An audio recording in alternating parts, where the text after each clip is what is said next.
She left a birthday party after a deadly warning by her daughter, so police exposed a poison plot and arrested them all fast. The autumn morning light streaming through the large glass windows of the museum was exceptionally beautiful. Abigail Morrison glanced at her watch while making final adjustments for the new exhibition, 1 hour until opening. With a tense expression, she adjusted the angle of a frame and stepped back to check the overall balance. "Perfect, Abigail," she murmured to herself. Museum director Martha approached with a smile. "This modern art exhibition wouldn't have succeeded without your curation." "Thank you, Martha," Abigail returned a humble smile. "But we still have the press conference ahead." Back in her office, Abigail checked her cell phone. There was a missed call from Emily's school. Worried, she quickly called back, and a school staff member answered. "Ms. Morrison, Emily seems to have developed a slight fever. Could you come pick her up?" Abigail let out a deep sigh as she thought about the press conference time. "I understand. I'll come right away." When she explained the situation to Martha, her understanding boss said, "Family comes first. I'll handle the press conference." Abigail expressed her gratitude and hurriedly left the museum. 6-year-old Emily was curled up small on the bed in the school infirmary. Her golden curls were stuck to her forehead with sweat, and her usually vibrant expression was somewhat listless. When Abigail entered the infirmary, Emily gave a weak smile. "Mommy, it's okay, Emily," she said softly. Abigail placed her hand on her daughter's forehead to check her temperature. "Let's go home." Once in the car, Emily clutched her stuffed animal in the back seat. Looking at her daughter through the rearview mirror, Abigail reflected on her days as a single mother since her divorce 3 years ago. Her ex-husband James had left saying, "I need more freedom." Now he only visited Emily once a month, and only when he felt like it. Arriving at their apartment, Abigail tucked Emily into bed and gave her some fever medication. While checking work emails, she began warming soup in the kitchen. The clock on the wall showed 3 o'clock. Normally she would have been answering reporters' questions by now. The phone rang, displaying her mother Carol's name. Abigail hesitated a moment before answering. "Abby, how are you?" Carol's voice was still youthful and full of energy. "Well, I'm okay. Emily has a fever, so I left work early." "Oh dear. But I'm glad I caught you. Actually, I'm having a birthday party next Saturday. Of course, I want you and Emily to come." Abigail bit her lip involuntarily. It would be her first meeting with her mother's new boyfriend, Victor Harris. 2 months ago, her mother, after succeeding in real estate, had suddenly begun dating this younger man and moved with him to a luxurious beach house. Abigail had a vague distrust of Victor, but couldn't express it to her mother. "Of course, we'll come, Mom. If Emily feels better, she'll be looking forward to seeing Grandma." "Wonderful. Victor is looking forward to meeting you both." Carol's voice was filled with happiness. "He's really a wonderful person. You'll see when you meet him." Abigail smiled and replied, "Yes, I'm sure." After hanging up, she gazed out the window. From her apartment facing the wharf, she could see the evening sea. In her heart, complex emotions swirled about her mother's new life. Over the weekend, Abigail searched for a present for her mother between work hours. Finally, she found a rare antique brooch her mother had wanted for years. Friday evening, after finishing work at the museum, she picked up Emily from daycare and began driving along the coastal road. "What do you think Grandma's new house is like?" Emily asked Abigail from the back seat. "It's a lovely beach house. You can see the ocean and the new uncle." Emily's voice had a hint of tension. Abigail hesitated for a moment. "Yes, Uncle Victor will be there too. I'm sure he's nice." Emily silently hugged her stuffed animal. As silence filled the car, Abigail thought about her mother's new life. Carol seemed to be glowing, as if she had started life anew. At times, Abigail found it both enviable and concerning. As she drove along the coastline, Abigail tapped her fingers to the jazz tune playing on the radio. Leaving Boston's hustle behind and driving north along the coastal road, she felt the air gradually change. "Mom, I'm hungry." Looking in the rearview mirror, Abigail saw Emily gazing out the window with a bored expression. She smiled and answered, "Yes, there should be a service area soon. Let's take a break." At the cafeteria in the service area, they had a light meal of sandwiches and orange juice.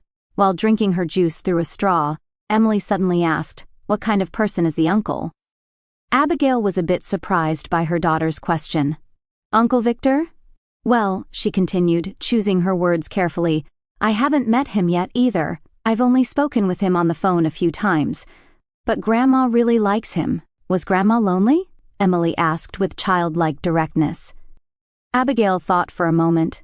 Since losing her husband 3 years ago, her mother Carol had been living alone. Her real estate business was successful, so she had no financial troubles. But perhaps she was lonely in that big house by herself. Maybe she was, Abigail answered honestly. But Grandma is a strong person, so she doesn't show her feelings much.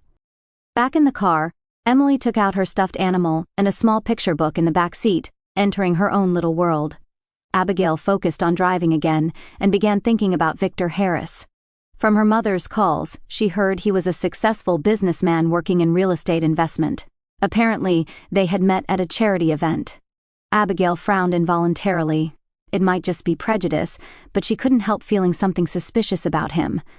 However, her mother seemed truly happy for the first time in a long while.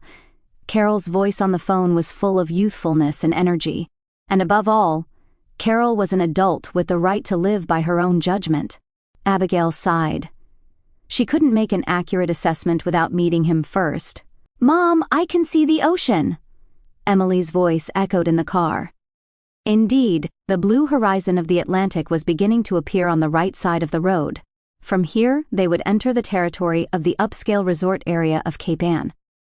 As her mother had instructed, Abigail turned the car from the coastal road onto a small side road. Going up a gentle slope lined with pine trees, the road became increasingly narrow, with grand vacation homes scattered on both sides.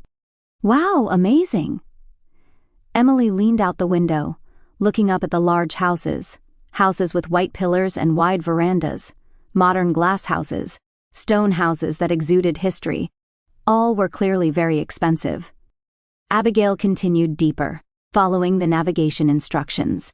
According to the map, her mother's new beach house was located near the tip of the peninsula in a spot overlooking the sea, about a 2-hour drive from Boston. Properties in this area with private beaches would cost no less than several $1,000,000. "Mom." Emily's tone changed. "This place feels strange." Abigail glanced back at her daughter in the rearview mirror. Emily was staring out the window. Her expression was clearly tense. "What's wrong, Emily?" "I don't know." Emily hugged her stuffed animal tightly. "It just feels strange." Abigail laughed lightly. "You're probably just tired from the long journey. We're almost there, and you'll see Grandma when we arrive." But Emily's expression didn't brighten. She remained silent and began fidgeting with her stuffed animal's ear. Abigail grew a bit concerned, but the car's GPS announced, 1 mile to destination. The road narrowed further, winding through the trees. Suddenly, the trees opened up, and they emerged at the top of a cliff overlooking the sea. There stood the beach house they were heading to. It was a large 3-story white building with large glass windows that would offer a panoramic view of the ocean. A well-maintained garden spread around the building, and wooden stairs led down to the beach below. Abigail gasped. Had her mother really purchased such a luxurious house? Or was it a rental? Stopping the car in front of the gate, she pressed the intercom button. After a moment, a low, calm male voice responded. "Yes." "Who is this?" "Abigail Morrison. Carol Bradley's daughter." "Ah, Abigail. We've been expecting you. Please come in." With an electronic tone, the gate slowly opened. Abigail drove in, heading toward the circular parking area in front of the house. Several luxury cars were already parked there. It seemed other guests had arrived as well. "There are a lot of cars," Emily said in a small voice. When Abigail turned around, her daughter was looking outside anxiously. "Because it's a party. I'm sure Grandma's friends are here too." After parking the car, Abigail took the gift package from the back seat. Emily slowly got out of the car and stayed close to her mother. "What's wrong?" Abigail placed her hand on her daughter's head. "It's okay. We'll see Grandma." Emily remained silent, holding Abigail's hand tightly. Her small hand was cold and seemed to be trembling slightly. Walking along the beautifully maintained stone path, they headed toward the magnificent entrance. As they approached, laughter and conversation sounds came from inside the house. Through the large glass windows, they could see elegantly dressed people chatting with champagne glasses in hand. Abigail squeezed Emily's hand and said, "Let's go." However, just as Abigail was about to move forward, Emily suddenly stopped and gripped her mother's hand tightly. "What's wrong, Emily?" Abigail looked into her daughter's face. Emily looked up at the beach house with wide eyes. She slowly shook her head, her voice trembling. "Mom, don't go in there." Abigail frowned in surprise. "Why?" "Grandma is waiting for us." Emily's small hand gripped Abigail's even more firmly. Fear showed in her eyes. "Please, let's go home."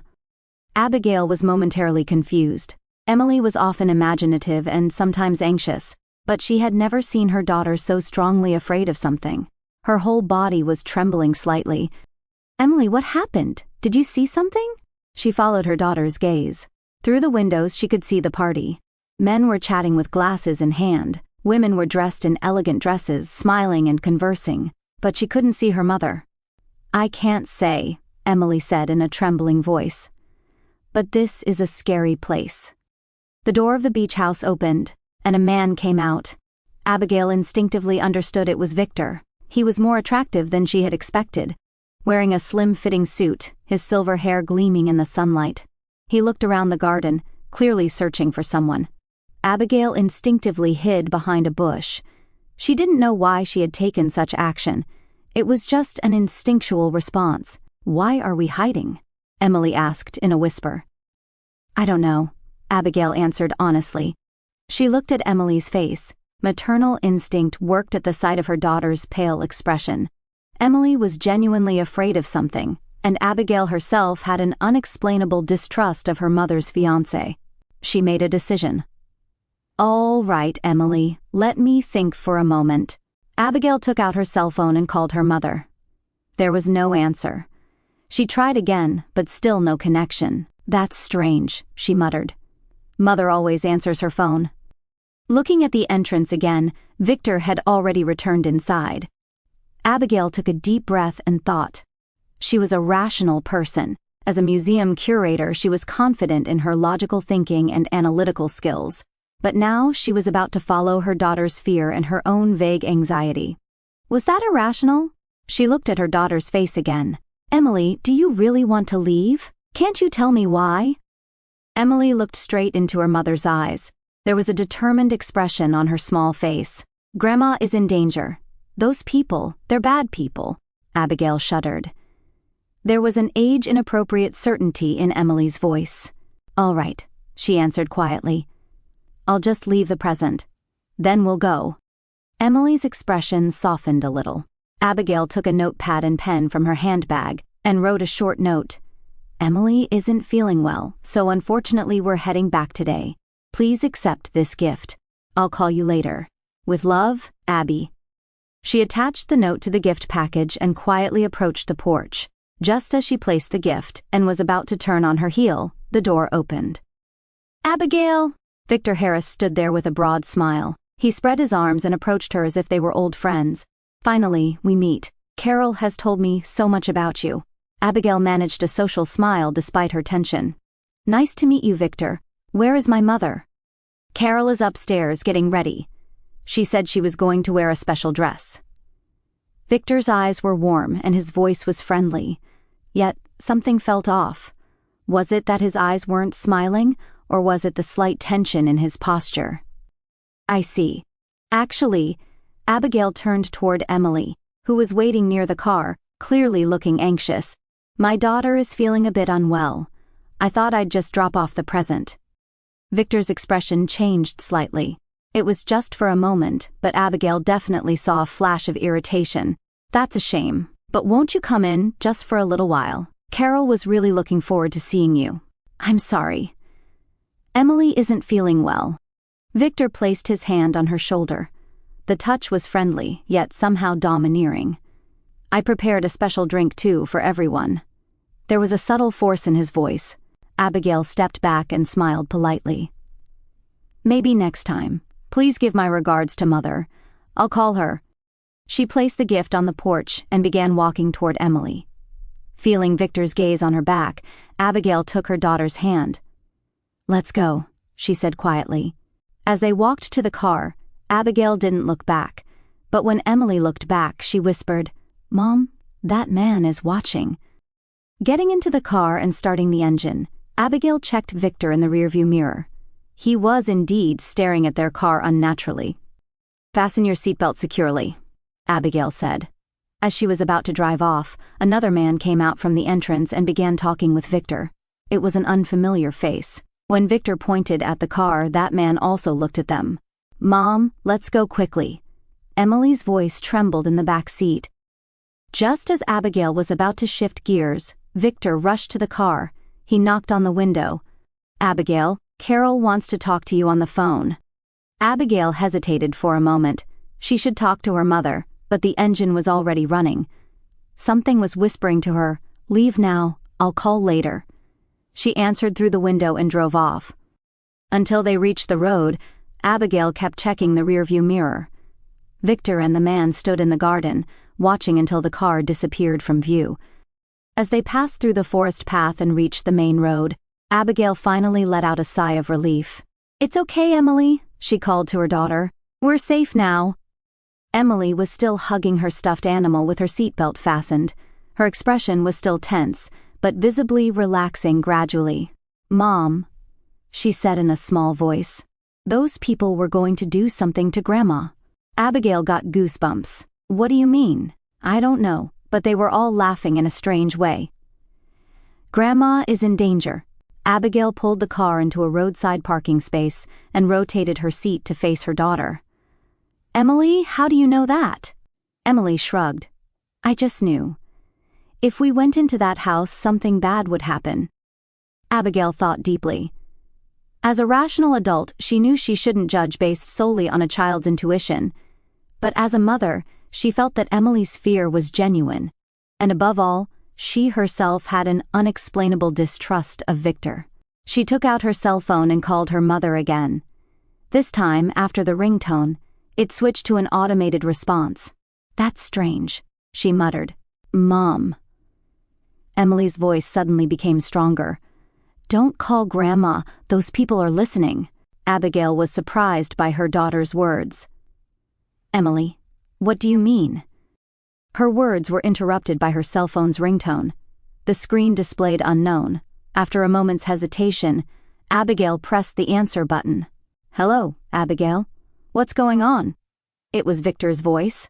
"Carol is very worried, coming all this way and then leaving." Abigail looked outside the window.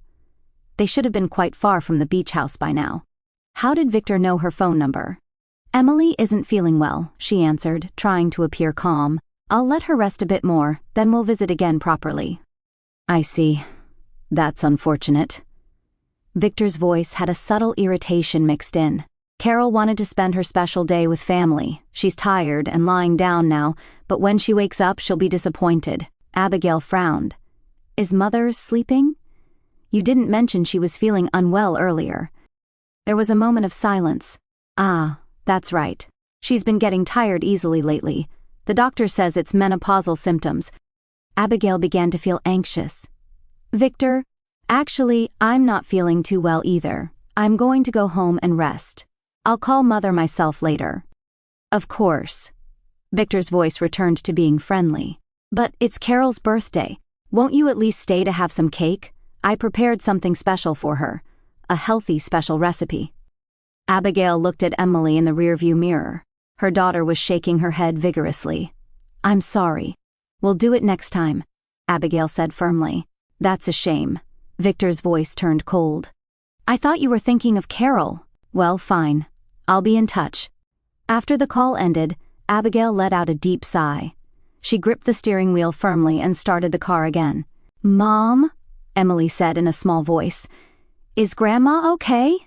"I don't know, Emily," Abigail answered honestly, "but I'm thinking of a way to find out." She organized options in her head. Should she contact Judith, her mother's best friend, or should she report to the local police? But there was no clear evidence of danger. just intuition and a 6-year-old child's fear. While Abigail was considering her options, her cell phone rang again. This time, it was from her mother's number. After a moment's hesitation, she answered, "Mom, are you okay?" But it wasn't her mother's voice that replied. It was Victor. "Abigail, Carol is sleeping now, but she said she wanted to talk to you when she wakes up."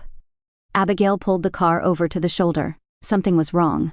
Why was Victor using her mother's phone? "Can you wake her and have her come to the phone?" she demanded. "Unfortunately, that's not possible.